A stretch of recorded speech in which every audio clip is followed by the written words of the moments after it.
اعوذ باللہ من الشیطان الرجیم بسم اللہ الرحمن الرحیم۔ السلام علیکم پیارے بہن بھائیوں، میں آج آپ کے ساتھ رونگٹے کھڑے کر دینے والی نبی کریم صلی اللہ علیہ وآلہ وسلم کی حدیث مبارک آپ کے ساتھ شیئر کر رہا ہوں، اور آپ سے گزارش ہے اس کو آگے لازمی شیئر کریں۔ حضرت ثوبان رضی اللہ تعالی عنہ سے روایت ہے کہ رسول اللہ صلی اللہ علیہ وآلہ وسلم نے ارشاد پاک فرمایا،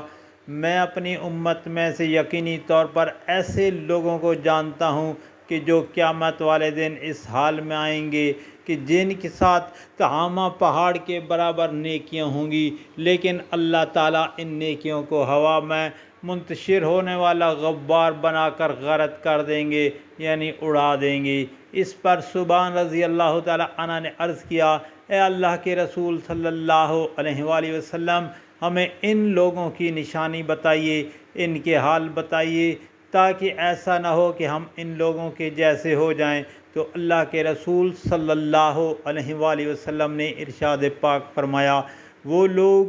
تم لوگوں کے دینی بھائی ہوں گے، اور تم لوگوں کی ظاہری طور پر پہچان اسلام میں سے ہوگی، اور رات کی عبادت میں اس طرح حصہ لیں گے، یعنی تم لوگوں کی طرح راتوں کو اٹھ کر عبادت کریں گے، لیکن ان لوگوں کا معاملہ یہ ہوگا کہ جب یہ لوگ اللہ تعالیٰ کی حرام کردہ چیزوں کو تنہائی میں پائیں گے تو ان کو استعمال کریں گے۔ سنن ابن ماجہ کی پیارے دوستو حدیث شریف ہے۔ اللہ پاک سے دعا ہے ایسے لوگوں سے ہمیں بچائے، آمین یا رب العالمین۔